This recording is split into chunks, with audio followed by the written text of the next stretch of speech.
ഹരി ഓം. എല്ലാവർക്കും എൻ്റെ വിനീത നമസ്കാരം. ഭഗവത്ഗീതയിലൂടെ ജീവിത വിജയം നമ്മൾ ഏറെ പറഞ്ഞ് ദൃഢമാക്കി വെച്ച കാര്യമുണ്ട്. ജീവിത വിജയം എന്നാൽ മനോവികാസമാണ്. മനസ്സും ബുദ്ധിയും തമ്മിലുള്ള ഇൻ്റഗ്രേഷനാണ്.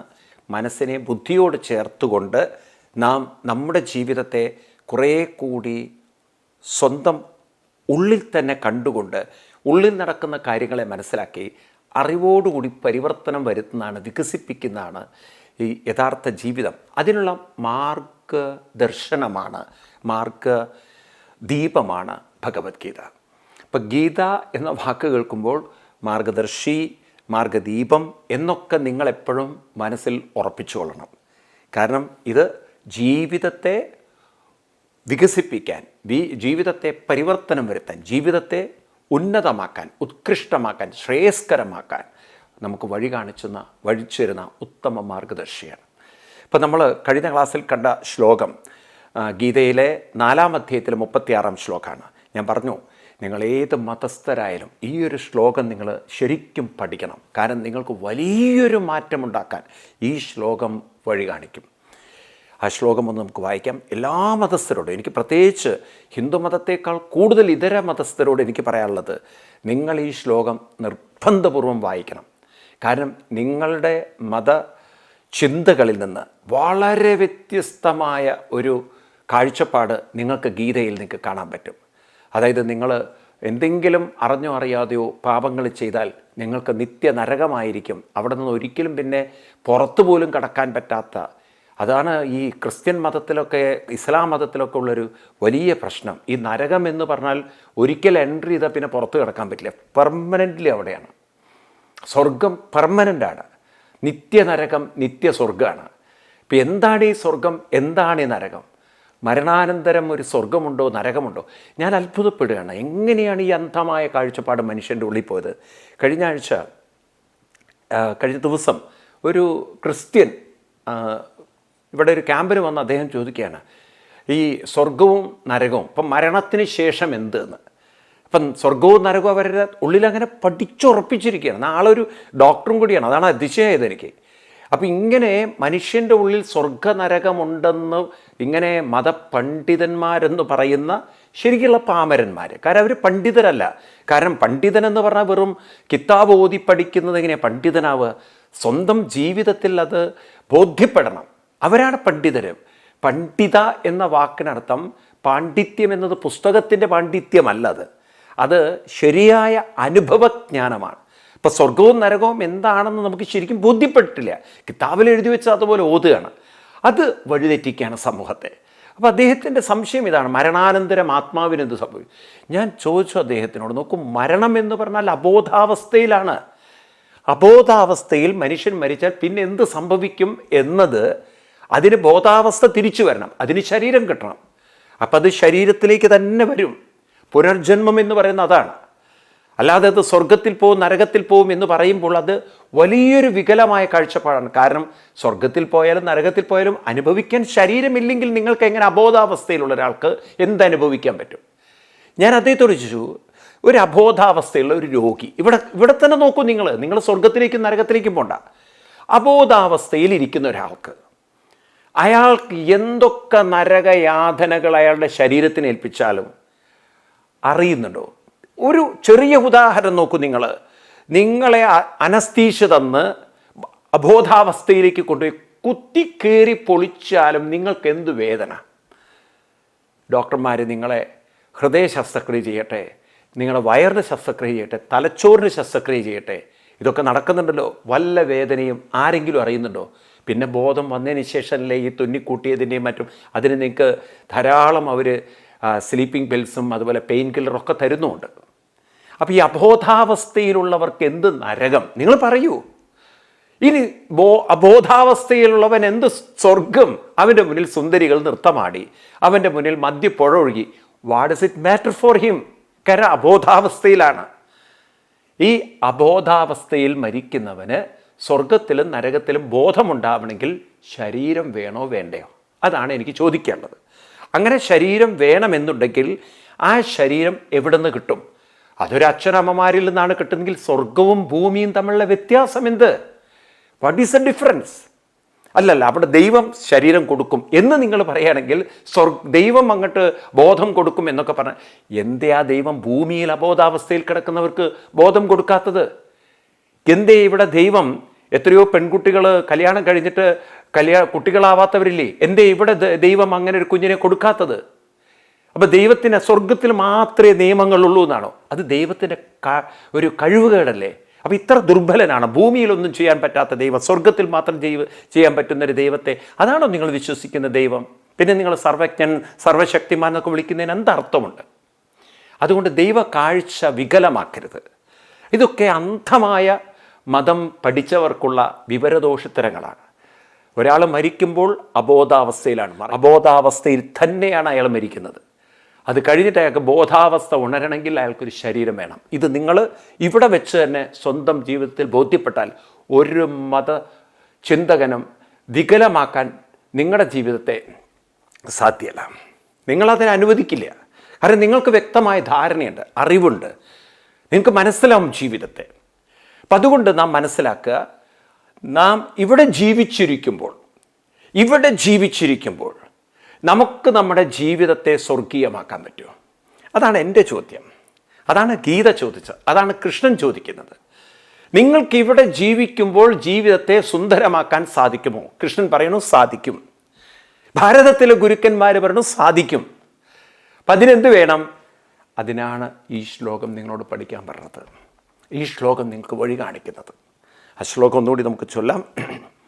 അഭിഛേദസി പാപേഭ്യ സർവേഭ്യ പാപകൃത്തമാം സർവം ജ്ഞാനപ്ലവേനൈവ വൃജിനം സംതരിഷ്യസി. അഭിഛേദസി പാപേഭ്യ സർവേഭ്യ പാപകൃത്തമാം സർവം ജ്ഞാനപ്ലവേനൈവ വൃജിനം സംതരിഷ്യസി. കഴിഞ്ഞ ക്ലാസ്സിൽ നമ്മൾ കണ്ടു പാപേഭ്യ സർവേഭ്യ എന്ന വാക്കുകളൊക്കെ. സർവേഭ്യ എന്ന് പറഞ്ഞാൽ എല്ലാ ഏഭ്യന്മാരും അല്ല, എല്ലാവരും. എങ്ങനെയുള്ള എല്ലാവരും? പാപം ചിന്തിക്കുന്നവർ. അതായത് കുറ്റബോധം, മാനസികമായ വിഷമങ്ങൾ, വേദനകൾ, പ്രയാസങ്ങൾ, അങ്ങനെ പരിഭവങ്ങൾ, അങ്ങനെ വേണ്ടാത്ത ചിന്തകളുടെ ലോകത്തിൽ അങ്ങനെ രമിക്കുന്ന ആളുകൾ, അല്ലെങ്കിൽ അതിൽ കറങ്ങുന്ന ആളുകൾ, അവരെയാണ് ഇവിടെ പാപേഭ്യ എന്ന് പറഞ്ഞത്. അപ്പം പാപേഭ്യന്മാരാണ് എന്നെങ്ങനെയാണ് മനസ്സിലാക്കുക? അനാവശ്യമായ ചിന്തകളിൽ നിന്നും പുറത്ത് കിടക്കാൻ പറ്റും. ചില കൂട്ടരുണ്ട് ഓട്ടിസം ബാധിച്ച കുറേ ആളുകൾ, അവരെ സംബന്ധിച്ച് ദേ ആർ ഹെൽപ്ലെസ്. അവർക്ക് അവരുടെ ചിന്തയിൽ നിന്ന് പുറത്ത് കിടക്കാൻ പറ്റുക. എന്നാൽ കുറേ പേര് സ്വയം വരുത്തി വയ്ക്കുന്നതാണ് അനാവശ്യമായ ചിന്തകൾ. അങ്ങനെ ഇനിയിപ്പോൾ കേരളത്തിലൊക്കെ ഈ തരത്തിലുള്ള കൂട്ടർ കൂടുന്നാണ് പറയണത്. കാരണം ചെറുപ്പത്തിലെ കഞ്ചാവും അതിനപ്പുറത്ത് പുതിയ പുതിയ പേരുകളൊക്കെ കേട്ടാൽ ഭയം വരും. MDES എന്തൊക്കെയോ പേരുകളൊക്കെ ഉള്ള വളരെയധികം സിന്തറ്റിക് ആയിട്ടുള്ള ലഹരി വസ്തുക്കൾ, അതിങ്ങനെ ഇഞ്ചക്ട് ചെയ്തിട്ടും സ്മെല്ല് ചെയ്തും. കഴിഞ്ഞ ദിവസം ഒരു പോലീസ് അവരുടെ റെക്കോർഡിൽ പറഞ്ഞൊരു കാര്യമാണ്, ഇവർ ഇങ്ങനെ ചെക്കിൻ ചെയ്തുകൊണ്ടിരിക്കുമ്പം 2-3 അങ്ങനെ മയങ്ങി കിടക്കുക കാറിൽ. അപ്പോൾ ഇവർ നല്ല വെള്ളം അടിച്ചിട്ട് കിടക്കുക എന്നാണ് വിചാരിച്ചത്. പിന്നെ നോക്കുമ്പോഴാണ് ഇത് വെള്ളത്തിൻ്റെ അല്ല, കാരണം ഇങ്ങനെ ഊതിക്കുന്ന സംവിധാനങ്ങളൊക്കെ ഉണ്ടല്ലോ, അപ്പോൾ അതിലൊന്നും വരുന്നില്ല. പിന്നെ ഇതെന്താണ് നോക്കുമ്പോഴാണ് ഇവരുടെ കയ്യിൽ ഈ തരത്തിലുള്ള പുകയാണ്. ഇത് സ്മോക്കിലൂടെ പിടിക്കുകയാണ് അവർ. അപ്പോൾ അതിനുള്ള സംവിധാനങ്ങളൊക്കെ കാറിൽ വെച്ചിരിക്കുകയാണ്. അപ്പോൾ ആലോചിച്ച് നോക്കുക, എവിടേക്കാണ് യുവത്വം പോകുന്നതെന്ന്. ഇതെവിടെയാണ് കൊണ്ടെത്തിക്കുന്നത് അറിയോ? മാരകമായ മാനസിക രോഗങ്ങളിലേക്കാണ്. ശാരീരിക രോഗം ഒരു ഭാഗത്ത് നിൽക്കട്ടെ, കാരണം ഇതിങ്ങനെ വലിച്ച് അഡിക്ഷൻ എന്ന് പറയും. അഡിക്ഷൻ്റെ അടുത്ത സ്റ്റേജാണ് ഒരുതരം ഇത് കിട്ടിയിട്ടില്ലെങ്കിലുണ്ടാകുന്ന ഹിസ്റ്റീരിയ എന്ന് പറയും, ഭ്രാന്തിൻ്റെ ഒരു ലക്ഷണം. പിന്നെ അത് കിട്ടാതെ വന്നു കഴിഞ്ഞാൽ ആ ബാലൻസ് തെറ്റി ആ ഹിസ്റ്റീരിയയിൽ നിന്ന് അവർ ഇന്ന് നമ്മൾ പറയുന്ന മാനസിക രോഗത്തിൻ്റെ ഒരു വലിയൊരു വയലൻ്റായിട്ടുള്ളൊരു മാനസിക രോഗി എന്ന് പറയില്ലേ, വളരെ വയലൻ്റായിട്ടുള്ള ഭ്രാന്ത് എന്ന് പറയുന്ന അവസ്ഥയിലേക്ക് ആ ഹിസ്റ്റീരിയ എല്ലാം കൂടി ഒരു തരം മെൻ്റൽ ഡിപ്രഷൻ, സപ്രഷൻ, ഫ്രസ്ട്രേഷൻ, ഇത് മൂന്നും കൂടെ അങ്ങോട്ട് ഒരുമിച്ച് വന്നു കഴിഞ്ഞാൽ ഡിപ്രഷൻ, ഫ്രസ്ട്രേഷൻ ആൻഡ് ഒരു ഹൈ ലെവലിലുള്ള മെൻ്റൽ അജിറ്റേഷൻ, നമുക്ക് ചിന്തിക്കാൻ പോലും പറ്റാത്ത മൈൻഡിൻ്റെ അജിറ്റേഷൻ, ഭയങ്കരമായത്, ഇതങ്ങോട്ടും മനസ്സിനെ ഒരു ഭ്രാന്തിൻ്റെ അവസ്ഥയിലേക്ക് എത്തും. നമ്മൾ അങ്ങനെയുള്ള ആളുകൾ മെൻ്റലി കംപ്ലീറ്റ്ലി ഗോൺ കേസ്, അവരൊക്കെയാണ് പിന്നീട് പോയി ജയിലിന് തുല്യമായ മാനസിക രോഗ ആശുപത്രികളിലൊക്കെ കൊണ്ടിട്ട് സെല്ലുകളിലിട്ട്, പിന്നെ നിങ്ങൾ കേട്ട് കാണും അവർക്ക് ഷോക്കിംഗ് ട്രീറ്റ്മെൻറ്റൊക്കെ കൊടുത്ത് ഇലക്ട്രിക് പവർ പാസ് ചെയ്യിച്ച് അങ്ങനെയൊക്കെ ട്രീറ്റ് ചെയ്തെടുക്കേണ്ടത്. കാരണം മനസ്സിൻ്റെ കംപ്ലീറ്റ് കൺട്രോൾ നഷ്ടപ്പെട്ടു, ബാലൻസ് പോയി. അപ്പോൾ ഈ ചെറുപ്പത്തിൽ ഇതിന്ന് തുടങ്ങിയതാണ് അവസാനം എത്തുന്നത് എവിടേക്കാണ്? നല്ലൊരു സുഖജീവിതത്തിലേക്കല്ല, മഹാഭ്രാന്തിലേക്കാണ്. വളരെ ഇൻസെയിൻ എന്ന് പറയുന്ന കംപ്ലീറ്റ്ലി മെൻ്റലി ഗോൺ കേസിലേക്ക് മനുഷ്യനെത്തുകയാണ്. അപ്പം അതുകൊണ്ട് അതിലേക്കൊക്കെ മനസ്സ് പോകുന്നതിന് കാരണം എന്താണ്? സുഖം അതിലുണ്ടെന്ന് വിചാരിച്ചിട്ടാണ്, സന്തോഷം അതിൽ കിട്ടുമെന്ന് വിചാരിച്ചിട്ട്. പക്ഷേ സുഖം കിട്ടിയിരുന്നു, കാരണം മനസ്സ് കുറച്ച് നേരത്തേക്ക് അങ്ങനെ ആവി പറക്കുന്ന പോലെ അങ്ങനെ പറക്കുകയാണ്, മണിക്കൂറുകളോളം ഒരു പിടുത്തമില്ലാതെ. ലോകത്തിൽ ഇത്രയൊരു സുഖം, കാരണം മനസ്സ് മുഴുവൻ നമ്പ് ചെയ്ത് കിട്ടുന്നൊരു സുഖമാണത്. ഈ തലച്ചോറുള്ള സകല നാഡികളെയും നമ്പ് ചെയ്ത് മരവിപ്പിക്കുമ്പോൾ കിട്ടുന്നൊരു സുഖം. അല്ലാതെ സുഖം ഇല്ലേ എന്നിവർ ചിന്തിക്കുന്നില്ല. അതിനാണ് അല്പം സുഹൃതം വേണം, അല്പം ഒരു ഭാഗ്യം വേണം. ഭാഗവത്തിൽ പറയുന്ന പോലെ ഭാഗ്യോദയേന ബഹുജന്മ സമാർജിതേന സത്സംഗമേ വലപതേ പുരുഷോ യഥാ വൈ. അതിനാണ് ചെറുപ്പത്തിൽ തന്നെ അങ്ങനെ സുഹൃതമുള്ള ഒരു അച്ഛനമ്മമാരൊക്കെ കിട്ടേണ്ടത്. കാരണം ചെറുപ്പത്തിൽ ആ വഴി ക്ലിയറായി തന്നാൽ പിന്നെ ഒരു തരത്തിലും നമ്മളെ വഴിതെറ്റിക്കാൻ ആര് തലകുത്തി മറിഞ്ഞാൽ പോലും സാധ്യമല്ല. നല്ലൊരു ശതമാനം ചെറുപ്പക്കാരും വഴിതെറ്റുന്നതിന് കാരണം അവരുടെ കൂട്ടുകാരുടെ പ്രേരണയാണ്. നല്ല കുട്ടികൾ പോലും വഴിതെറ്റുന്നതിന് കാരണം ആ കൂട്ടുകാരവരെ പ്രേരിപ്പിക്കുക. ഇത് പരമാനന്ദം, പരമസുഖം, പാവങ്ങൾ ചെന്ന് വീഴാണ്. എന്നാൽ ഇത് ആ കാഴ്ച അവർക്ക് വരുന്നില്ല. ഇന്ന് ഞാൻ ഇതിൻ്റെ ഒരു രസത്തിലേക്ക് അങ്ങോട്ട് പോകും, നാളെ ഈ രസം എനിക്കൊരു അടിമത്വത്തിലേക്ക് എന്നെ കൊണ്ടുപോകും, ഒരു സ്ലേവറിയിലേക്ക് ഞാനിതിൻ്റെ അഡിക്റ്റഡ് ആവും. ഈ അഡിക്ഷൻ കുറേ കഴിഞ്ഞാൽ എനിക്ക് തരുന്നത് ഹൈലി ഡിപ്പെൻഡൻ്റ് ആയിട്ടുള്ളൊരു മാനസികാവസ്ഥയാണ്. അത് ഹൈ ഫ്രസ്ട്രേറ്റഡ് ആയിരിക്കും, ഹൈ ഡിപ്രസ്ഡ് ആയിരിക്കും, ഹൈ അജിറ്റേറ്റഡ് ആയിരിക്കും. ഞാൻ താളം തെറ്റും, എൻ്റെ മാനസിക തല തെറ്റും, ഞാനൊരു ഇൻസെയിനായിരിക്കും. ഞാൻ കംപ്ലീറ്റ്ലി ഒരു മാനസിക രോഗിയാവാനുള്ള യാത്രയിലേക്കാണ്. അരുതെന്ന് പറയാൻ, അരുത് എന്ന് സ്വയം ചിന്തിക്കാൻ പറ്റാത്ത കൂട്ടരാണിത്. അതുകൊണ്ട് അവർക്ക് അറിയുന്നില്ല അവർ ഈയാം പാറ്റകളെപ്പോലെ പാവം തീയിലേക്കാണ് ചാടുന്നതെന്ന്. ആ വെളിച്ചം കണ്ട് നൃത്തമാടുമ്പോൾ അവരറിയുന്നില്ല ചിറക് കരിക്കാനുള്ള ചൂട് അതിൻ്റെ അകത്തുണ്ടെന്ന്. അപ്പം അതുകൊണ്ട് ഇവിടെ കൃഷ്ണൻ ഓർമ്മിപ്പിക്കുകയാണ്, നമ്മുടെ ജീവിതത്തിൽ നമുക്ക് എപ്പോൾ നിങ്ങൾ തിരിച്ചറിയുന്നു നിങ്ങൾക്ക് വലിയ മാനസിക വേദനയും വിഷമവും ദുഃഖവും പ്രയാസവും ഒക്കെ ഉണ്ട്, നിങ്ങളുടെ ജീവിതത്തെ ഒന്ന് മാറ്റിയെടുക്കണം, ജീവിതത്തിലൊരു ഉന്നതി ഉണ്ടാവണം എന്നെപ്പോൾ കരുതുന്നു അന്ന് നിങ്ങൾക്ക് മനസ്സിലാക്കാം ഭഗവത്ഗീത നമുക്ക് ഒരു വലിയ മാർഗദർശിയാണ്. ഗീത മനസ്സിലായാൽ നിങ്ങളുടെ ജീവിതം പരിവർത്തനം വന്നു. കാരണം ഏത് തരത്തിലുള്ള മാനസിക പ്രശ്നത്തിൽ നിന്ന് മനുഷ്യന് പുറത്തു കടക്കാൻ അതിഗംഭീരമായ മാർഗം ഗീത കാണിച്ചു തരാം. അതും ഹയസ്റ്റ് മോഡേൺ സയൻറ്റിഫിക് ഒരു എന്താ പറയുക, ഒരു വിസ്ഡം അല്ലെങ്കിൽ സയൻറ്റിഫിക് ഒബ്സർവേഷനാണ് ഗീതയിലുള്ളത്. നിങ്ങൾക്കിതല്ല എന്ന് തെളിയിക്കാൻ ഇന്നത്തെ ആധുനിക വിദ്യാഭ്യാസം കൊണ്ടുപോലും സാധ്യമല്ല. ഹയസ്റ്റ് സൈക്കോളജി, ഹയസ്റ്റ് ലോകം കണ്ട സൈക്കോളജിയിൽ വെച്ച് ഹയസ്റ്റ് സൈക്കോളജി ലോകം ഇത്ര കണ്ടിട്ടില്ല, അതിനും അപ്പുറത്തുള്ള സൈക്കോളജിയാണ് ഗീതയുള്ളത്. അപ്പം അതുകൊണ്ട് ഇതൊരു വലിയ ഉൾക്കാഴ്ചയാണ്. അപ്പം അതുകൊണ്ട് എല്ലാവരും എന്ത് വേണം, ഈ ശ്ലോകം പ്രത്യേകിച്ച് ഞാൻ പറയല്ലേ, വേണ്ടാത്ത കൂട്ടുകെട്ടിലും വേണ്ടാത്ത കാര്യങ്ങളിലൊക്കെ പെട്ട് കിടക്കുന്നവർ ഈ ഒരു ശ്ലോകം പഠിക്കുക. ഇതെപ്പോഴും നിങ്ങളുടെ മനസ്സിലുണ്ടാവട്ടെ. അഭി ചേതസി പാപേഭ്യ പാപേഭ്യ പാപകൃത്തമ. പാപം എന്ന വാക്കിനെ നമ്മൾ ഡിഫൈൻ ചെയ്തു. എന്താണ്? All kinds of negative thoughts R since. എന്താണ് സിൻ? വേണ്ടാത്ത നെഗറ്റീവ് ചിന്തകളാണ് പാപം. നിങ്ങൾക്ക് റിഗ്രറ്റ് ഉണ്ടാക്കുന്ന, നിങ്ങൾക്ക് വേദനയും വിഷമവും പരിതാപവും പരിഭവവും ഒക്കെ ഉണ്ടാക്കുന്ന, നിങ്ങൾക്ക് നിങ്ങളിൽ തന്നെ ഒരു ഇൻഫീരിയോറിറ്റി കോംപ്ലക്സ് ഉണ്ടാക്കുന്ന, നിങ്ങളിൽ തന്നെ ഒരു മാനസികമായ വിഭ്രാന്തി ഉണ്ടാക്കുന്ന, വിഷമമുണ്ടാക്കുന്ന ചിന്തകളെയാണ് പാപം എന്നറിയേണ്ടത്. പാപം എന്നാൽ all kinds of negative thoughts. ഇത് മറക്കരുത്, ഞാൻ ആവർത്തിക്കുകയാണ്. Thoughts are negative thoughts are the sins. അതെപ്പോഴും ഓർമ്മയിൽ വയ്ക്കുക. എൻ്റെ മനസ്സിലുള്ള വേണ്ടാത്ത ചിന്തകളാണ് പാപങ്ങൾ. ഇപ്രകാരമുള്ള പാപചിന്തകൾ, അതിൽ നിന്ന് പുറത്ത് കടക്കാൻ മനുഷ്യന് സാധിക്കുമോ? ഭഗവാൻ പറയുന്നു, സാധിക്കുന്നു. എങ്ങനെ സാധിക്കും?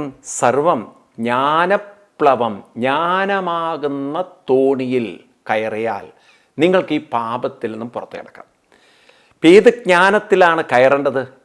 ഏത് ജ്ഞാനത്തിലാണ് സഞ്ചരിക്കേണ്ടത്? ജ്ഞാനപ്ലവം. ജ്ഞാനപ്ലവം എന്ന് പറഞ്ഞാൽ ജ്ഞാനമാകുന്ന തോണി, ജ്ഞാനമാകുന്ന ബോട്ട്.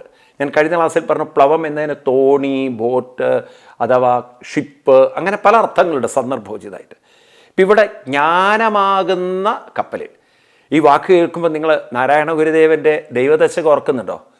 ദൈവമേ കാത്തുകൊള്ളുകങ്ങ് കൈവിടാതിന്നു ഞങ്ങളെ, ആവിതൻ നാവികൻ നീ ഒരു നാവികനാണ്. ആവിതൻ തോണിയിൽ, ഈ ആവിതൻ തോണി, അന്ന് ആവിത്തോണികൾ, അതായത് ബോട്ട്, കപ്പലുകൾ, അതിൻ്റെ നാവികനായ നീ ആണ് ഞങ്ങൾക്ക്. നാവികൻ നീരാവിതൻ തോണിയിൽ. അപ്പം അങ്ങനെയുള്ള ദൈവമേ ഞങ്ങൾ കൈത്തൊഴാം എന്ന് നാരായണ ഗുരുദേവൻ പറയുന്ന പോലെ ഇവിടെയും കൃഷ്ണൻ പറയുന്നു, ജ്ഞാനപ്ലവേനേവ വൃജനം സന്തരിഷ്യസി. ജ്ഞാനപ്ലവം, ജ്ഞാനമാകുന്ന ബോട്ട്, ജ്ഞാനമാകുന്ന ഭഗവാൻ മുരുകനെ വിളിക്കുന്ന ജ്ഞാനക്കുളന്തേന്നാണ്, ജ്ഞാനത്തിൻ്റെ കുട്ടിയെന്ന്. ജ്ഞാനഫലം, അറിവാകുന്ന ഫലം. ബൈബിളിൽ നോക്കിക്കഴിഞ്ഞാൽ നിങ്ങൾക്ക് കാണാം, ആപ്പിളിനെ വിളിച്ചിരിക്കുന്നത് ജ്ഞാനഫലം എന്നാണ്, അറിവിൻ്റെ ഫലം എന്നാണ്. അറിവിൻ്റെ ഫലത്തിലൂടെ മാത്രമേ പാപത്തെ നമുക്ക് മറികടക്കാൻ പറ്റുള്ളൂ. പാപം എന്ന് പറഞ്ഞാൽ ഈ വേണ്ടാത്ത ചിന്തകളിൽ നിന്ന്. അപ്പം എന്താണ് ഈ ജ്ഞാനപ്ലവം, ജ്ഞാനത്തോണി, ജ്ഞാനമാകുന്ന ബോട്ട്, ജ്ഞാനമാകുന്ന ഒരു നൗക? എന്താണത്? എല്ലാ മതങ്ങളിലും നിങ്ങൾക്ക് ഇതുപോലുള്ള പ്രയോഗങ്ങൾ കാണാം. ഈ നൗകയുടെ ചിത്രങ്ങൾ നിങ്ങൾക്ക് ബൈബിളിൽ കാണാം. ജ്ഞാനമാകുന്ന വെള്ളം നിങ്ങൾക്ക് ഖുറാനിൽ കാണാം. ഒക്കെ ജ്ഞാനത്തിൻ്റെയാണ്. ഈ ജ്ഞാനത്തിൻ്റെ വെള്ളം കുടിച്ചു കഴിഞ്ഞാൽ പാപം തീർക്കാം.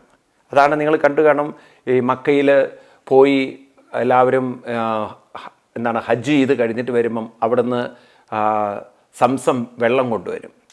ഇത് ജ്ഞാനവെള്ളമാണെന്നാണ്. ഇപ്പം എന്താണ് ശരിക്കും? ഇതൊക്കെ പുറത്തുനിന്ന് കൊണ്ടുവരുന്നതൊക്കെ അതിൻ്റെ പ്രതീകങ്ങളാണ്. ശരിക്കും ഉള്ളിൽ നമ്മൾ അനുഭവിക്കേണ്ടതാണ് ജ്ഞാനമാകുന്ന തീർത്ഥം, ജ്ഞാനമാകുന്ന തോണി. കാരണം ഇപ്പം ജ്ഞാനമാകുന്ന പഴം കഴിക്കണം. ഇപ്പം എന്താണ് ഈ ജ്ഞാനം? അതാണ് ഏറ്റവും ഇമ്പോർട്ടൻ്റ്.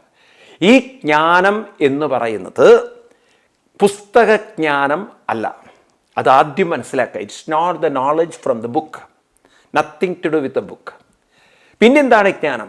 ഈ ജ്ഞാനം എന്നത് നിങ്ങളുടെ ബുദ്ധിയുടെ, നിങ്ങളുടെ ഉള്ളിലുള്ള ബുദ്ധിയുടെ, അതിൻ്റെ നിരീക്ഷണ, അതുപോലെ നിങ്ങളുടെ ജീവിതത്തെ നയിക്കാനുള്ള, അതിനെ ലീഡ് ചെയ്യാനുള്ള, ഗൈഡ് ചെയ്യാനുള്ള കഴിവിൻ്റെ പേരാണ് ജ്ഞാനം. ഇപ്പം രണ്ട് വാക്കുകൾ നിങ്ങൾ മറക്കരുത്. ബുദ്ധിയുടെ self observation and self guiding.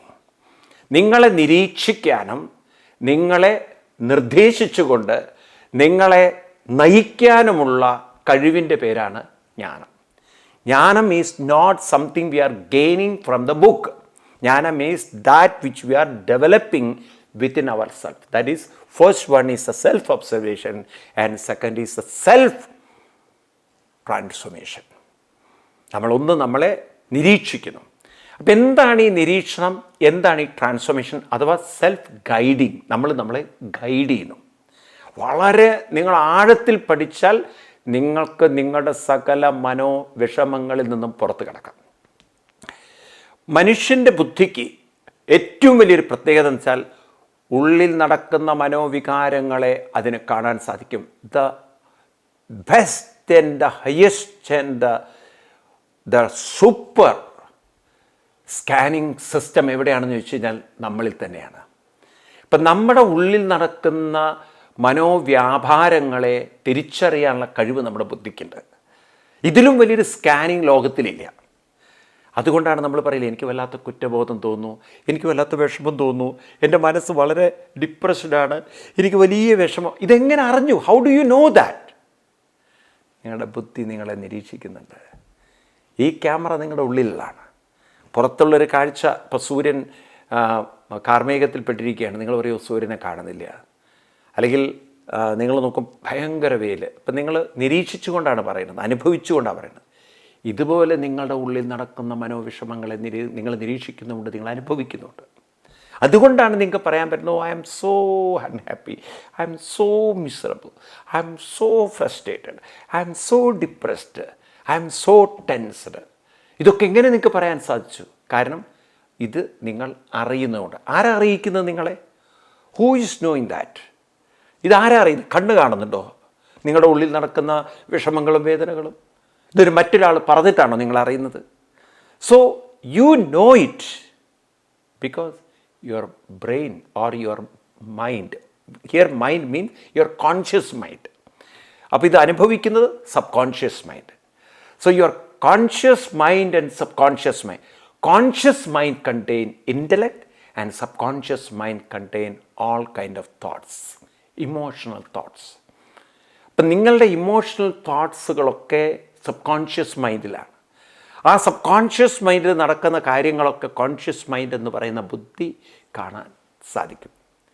ഉള്ളിൽ നടക്കുന്ന കാര്യങ്ങൾ കാണുക എന്ന് പറയുന്ന പോലെ ഈ പുറത്തുള്ള കോൺഷ്യസ് മൈൻഡ് എന്ന് പറയുന്ന ക്യാമറ കൊണ്ട് സബ് കോൺഷ്യസ് മൈൻഡിൽ നടക്കുന്ന ചിന്തകളെ മുഴുവൻ കാണുകയാണ്. അപ്പം നിങ്ങൾക്കത് നിരീക്ഷിക്കാനുള്ളൊരു കഴിവുണ്ട്. എല്ലാവരും അറിയുന്നുണ്ട്, പക്ഷേ അറിഞ്ഞത് കൊണ്ട് മാത്രം കാര്യമില്ല. ഇനി എന്തു വേണം? അതിൽ നിന്ന് പുറത്ത് കടക്കണം. ഇനി നിങ്ങൾക്ക് പുറത്ത് കടക്കാൻ സാധിക്കണമെങ്കിൽ നിങ്ങളുടെ ബുദ്ധിയെ നിങ്ങൾ വേണ്ട വിധത്തിൽ ഒന്ന് പാകപ്പെടുത്തി കഴിഞ്ഞാൽ, ഒന്നതിനെ ദൃഢപ്പെടുത്തി കഴിഞ്ഞാൽ നിങ്ങൾക്ക് നിങ്ങളുടെ സകല മനോവിഷമത്തിൽ നിന്നും ഈസിയായിട്ട് പുറത്ത് കിടക്കാം. ജ്ഞാനപ്ലവേനേവ വ്രജനം സന്തരിഷ്യസി.